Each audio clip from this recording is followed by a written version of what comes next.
Вот здесь украинское телевидение. Какого года? Дайте ей микрофон, пускай она скажет. 2009 год. Окей, что здесь мы сейчас будем смотреть с вами? Потому что написано, что нету как там, пророка в своем отечестве, да? Мы с вами ходим в эту церковь. И мы привыкли уже, что только о плохом о нас говорят. Да? И теперь я просто хочу, чтобы вы поняли иногда, что мы должны дооценивать, чтобы не получилось, чтобы не дооцениваем себя. Я просто решил об этом обнаружить, потому что я молчал и молчу и об этих вещах все это время. Но я думаю, что если человек ходит в нашу церковь, он знает эти вещи. Я обнаруживал, что то, что люди сюда ходят в церковь, еще не обозначит, что они в сознании. Почти, практически никто нет в сознании. Люди вообще не в курсе. Вот, несмотря на то, что это все было показано на всю Украину, если мы спросим у членов посольства Божьего, никто не скажет. Кто из вас, допустим, в курсе, что пастор Сандей пророчествовал, если вы не услышали меня на этой неделе, вы раньше были в курсе, что пастор Сандей пророчествовал, что Россия нападет на Украину. Вот это было еще 5 лет тому назад. Вот мы не знаем. И когда люди говорят о нашей пасторе, о нашей церкви, что хотят, но кто еще, кому еще Бог говорит, кто еще слышит Бога, так, чтобы передаст. Они помнят, в этом же году я говорил о том, что Янукович победит на президентских выборах, которые будут через год. Это сразу сбилось, все это помнят. А это сбилось через 5 лет. Но я это говорю как предупреждение. Ну, как иносказательно, нельзя сказать сразу, что нападет. Я говорю, может напасть. Потом в следующее, я говорил о пути выхода из этой ситуации. Как избежать этого. Но вы думаете, что кто-то воспринимает пророка в своем отечестве?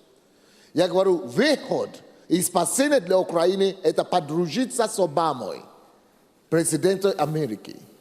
Приблизиться побыстрее с Америкой. И тогда мы можем избежать такой сценарий. И теперь, когда уже случилось, мы уже потеряли Крым, тогда только побежали сюда. А это было 5 лет тому назад. Давайте посмотрим это видео. Это не, то есть нельзя сказать, что это я придумал. Вот телевидение, вот видите, ТРК Киев. Нельзя сказать, что это я делал монтаж. Но я просто решил хотя бы вам показать. Алло, давайте дальше посмотрим. Включите Говорите, видео. будь ласка, вы в эфире. Здравствуйте, пастор Сандей. Скажите, пожалуйста, как вы считаете, как повлияет на Украину избрание первого афроамериканца президентом США? Барак Обама. Мы сейчас ведем переговоры в том, чтобы я хочу работать с этой командой Барака Обамы. И, конечно, одно из моих направлений работы с ним будет, конечно, о той стране, где я живу. Я езжу по миру и говорю об Украине как представитель Украины. И я думаю, что это положительно будет влиять, потому что Америка очень обеспокоена позицией России. И даже политически, если смотреть, то выгоднее для Америки сейчас, чтобы они подружили с Украиной. Америка подружила з Україною, чи Росія з Україною? Нет, чтобы Америка подружила с Украиной, хотя бы чтобы противостоять России в чем-то. И чтобы то же самое не произошло с Украиной, то, что в Грузии произошло. На цьому ставимо крапку. Дякую вам дуже за розмову сьогодні. Произошло или не произошло? Пастор церкви Посольства Божие Сандей Аделаджи. Это один момент. Следующий момент. Второе. Я лично за украинский национализм. Сандей Аделаджа. То есть, это было сколько лет тому назад? В интервью в 2008 году, в интервью информагентству Лига Бизнес-Информ. Вот в 2008 году. Что побудило меня это все говорить? Потому что кто был на прошлом посту? Кто был здесь на посту в прошлом году? Прежде чем я проповедовал об истине, что я показывал? Какие видео? Исторически, это может быть об Америке исторически, об Африке исторически. О чем было видео? Не слышу.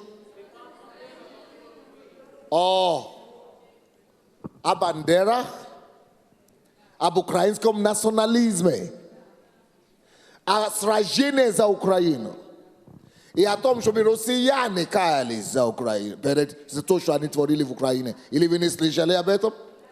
Россияне поднимались на эту сцену, чтобы каяться за Украину, или не поднимались?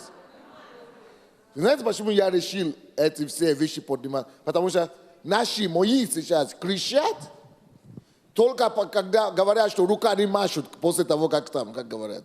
После драки кулаками не После машут. драки кулаками не машут. Я еще год назад все это видел.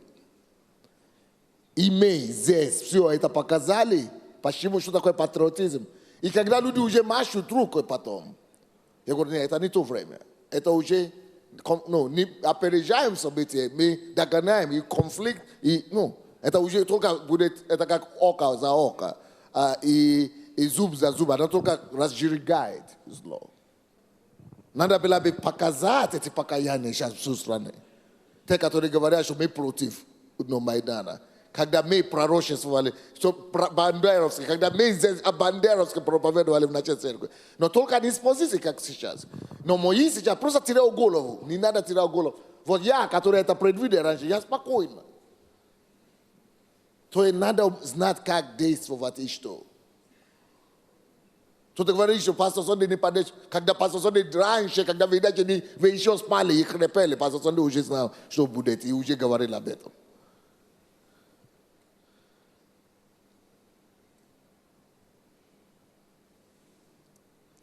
Вот об украинском национализме. Видео? Или не видео? Есть? Вот, давайте покажем. Как раз в этом году я был в это за Россию сейчас вы ответите говорите, да? Хорошо, стоп. Мне сейчас говорят, что есть аудио. Это аудио. По-моему, все должны это помнить. Помните, я сказал в 2005 году, что у России осталось только 3 года. Или никто не помнит об этом? Я это была в России, это было в Униане тоже. Я сделал пресс-конференцию здесь, я собрал минские и все пресс-конференцию и рассказал об этом. Что Россия закроется и пойдет в диктатуру. Еще, сколько это, в 2005 году, что 3 года российские церкви должны что-то делать. А то будет там плохо. Но кто-то слышал об этом, нет?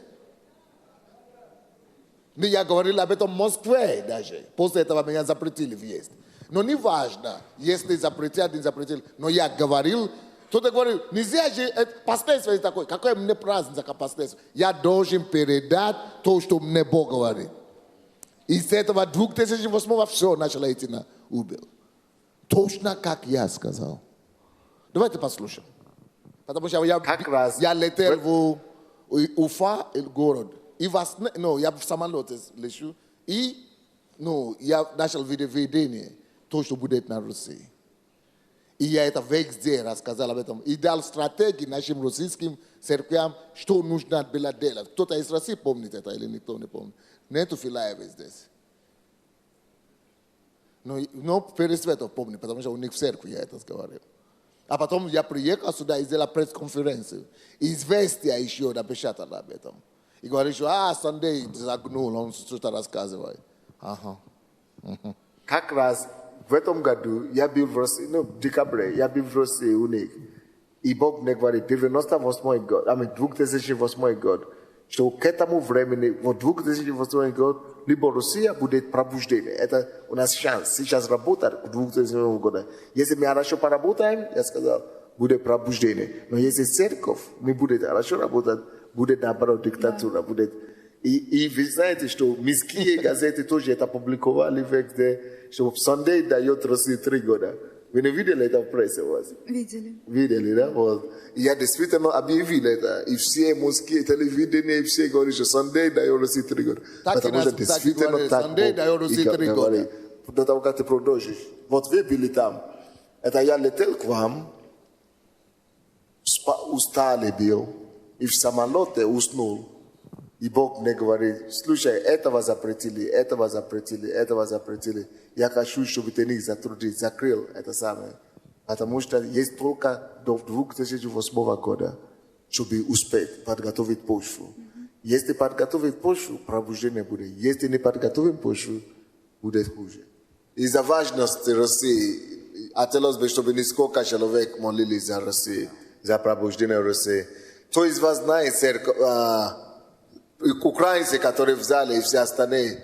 Вы знаете, у нас было пророчество здесь на дне, что если мы уберем... Украинцы должны были молиться тоже за Россию. Но корни, если мы прочистим траву, но корни не веровать, если... да, не трава была, а...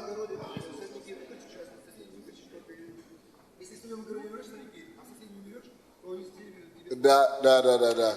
Если в твоем огороде убираешь сорняки, а в своем огороде только убираешь. Но ты твой соседний огород прямо возле тебя, ты не убираешь в соседнем.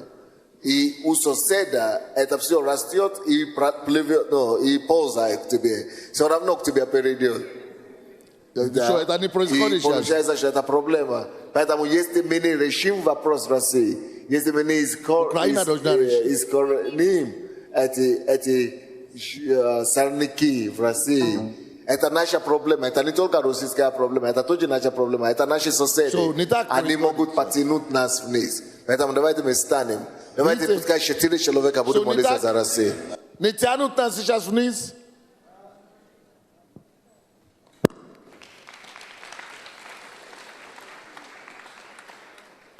Вот это все было с 2006, да, или сколько? 2006 год. Какой еще там у нас? Следующее. Я лично за украинский национализм Сандея Деладжа.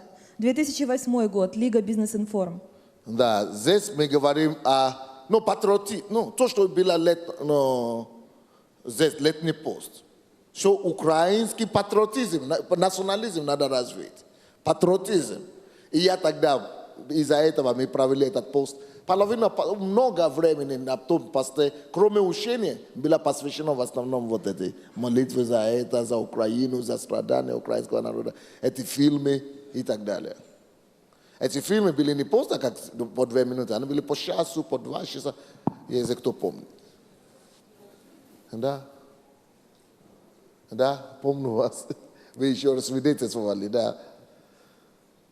Вот, хорошо. Это еще одна ситуация, что была. А потом у нас в церкви здесь была пророк, как его?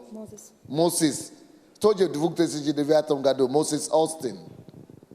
И сколько минут у нас получается? И пророк Мозес пророчествовал о том, что будет в Украине конфликт. Я не знаю, кто-то помнит или нет. Давайте посмотрим. Пророк Мозес, Остин Мозес. Никто не помнит Остин Мозес. Он пророчествовал о том, что в Крыму будет конфликт с соседней страной. Да?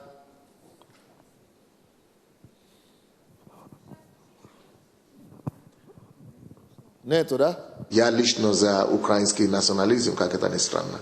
И я думаю, что только благодаря такому националистическому настрою украинского народа можно вообще стать независимым. Если украинцы не станут более националистической, боюсь, что эта страна может вернуться под иго, то ли российское, то ли польское, то ли венгерское или еще какое-то. Чи характерне для української нації явище расизму? Нет, я бы сказал, что другое явление более характерно. Я думаю, что более характерно для украинской нации национализм и патриотизм, может быть. Но не для всех украинцев, к сожалению. Мы видим, что национализм и патриотизм более подчеркнуто в тех регионах, которые меньше находились под советской властью, как Западная Украина. Но более восточные и центральные меньше может быть такое явление. Но все равно в той стране, где очень высокий уровень национализма, можно заметить тонкий грань между национализмом и расизмом. Но я думаю, что это может, национализм может переходить в расизм именно у левых или правых краях или в правых краях таких националистических движений. То есть, если люди уже слишком консервативны, тогда оно становится, оно может иметь явление расистское.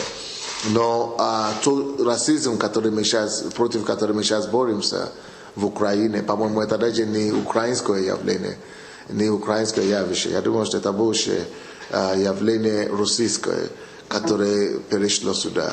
И прежде всего надо заметить, что даже Россия сейчас им удалось, они увидели, насколько это вредно репутации страны, потому что это стало скандалом на международном уровне, что российская власть вынуждена была бороться против этого. И сейчас меньше людей убивают в России, к сожалению, чем в Украине. Поэтому если наша власть тоже так решительно же возьмут ответственность, чтобы погромить и остановить это явление, побороть, я думаю, в Украине очень быстро можно его искоренить. То есть, стоп. Я видел так. То есть вопрос, видите, что украинский, через украинский, но это я еще говорил 6 лет тому назад, через украинский национальный мы можем стать независимым. Это уже был дан ответ Украине давно. Поэтому сейчас все хотят, чтобы что я скажу. Поэтому я молчу. Я уже сказал давно. Кто не хотел слышать, то услышал. Кто не хотел слышать, то не слышал. Чтобы мы знали, что среди нас находится муж Божий.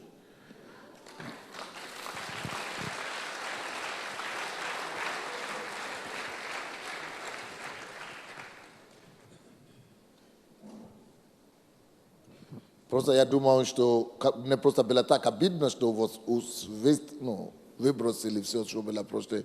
Я думал, что хотя бы, чтобы мы, потому что истории, факты. Я могу начинать рассказывать, никто не поверит. Но посмотрите факты. Причем у мирских, это мирские в основном. Сохранили.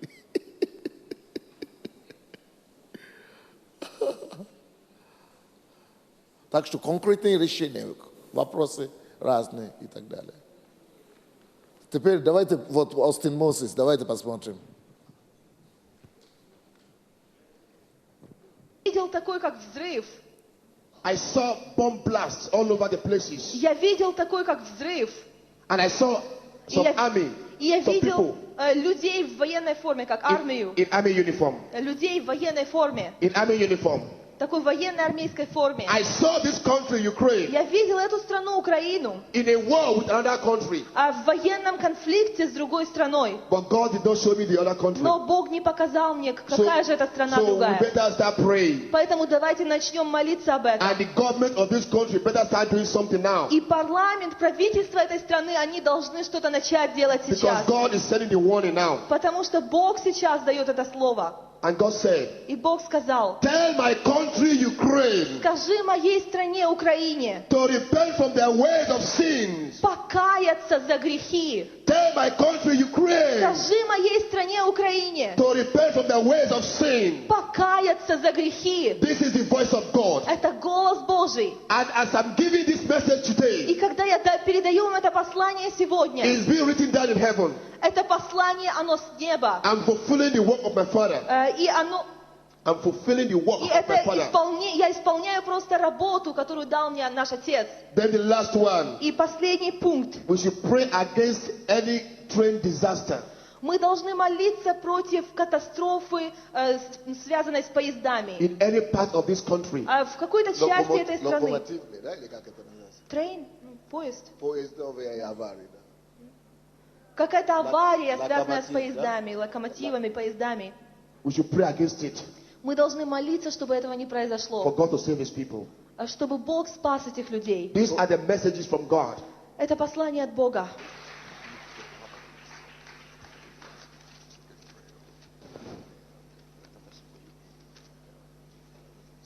Thank you so much. Давайте поблагодарим нашего брата.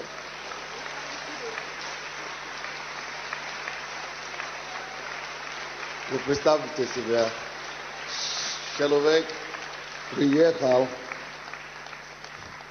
не выходит даже на улицу, даже на свежий воздух, не кушает ничего, молится, закрыт, постится и поддерживает руки и передает слово, которое Господь. Слава тебе, Господь. Да? Церковь, послушайте, очень серьезные слова, особенно относительно Украины. Нам надо, видите, нужно, мало того, что мы должны молиться на этой неделе, поститься, оказывается, не только за нашу церковь, излияние Духа Святого надо молиться, может быть, надо и включить Украину нашу, чтобы не был военный конфликт. Вот человек говорит, что видел, как военный конфликт, а как? Конфликт, да, с другой страной, чтобы предотвратить военный конфликт между Украиной и какой-то Венебело. То есть войны нам еще не хватало, не дай Бог. Только не это еще не хватало. Вы знаете, особенно, наверное, надо за Россию тоже молиться, чтобы, не дай Бог, все это нехорошо, то, что особенно в Крыму, на все эти вещи. Хотя не показано, какая страна, но Украина это сейчас не нужно. Я вас прошу, я просто Богу. Надо нам попросить Бога. 2009 года. 6-го. 9-го. Или 9-го. Ну что, все ясно. Я думал, что вообще-то все это надо выложить на нашем сайте, Галя. Правильно? Пускай каждый берет и распространяет. Все одновременно сегодня. Надо все выложить. И пускай кто хочет заходит и распространяет. Видите, что творится. И тестовый, и видео вариант. А вы уже должны распространять по социальным сетям. Вы сами идите туда и по социальным сетям. Потому что когда мы не посчитаем пророка среди себя, среди нас,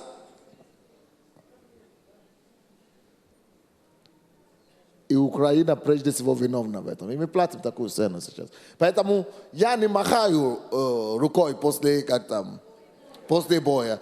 И когда я вижу то, что люди делают и так далее, я говорю, ну, дети.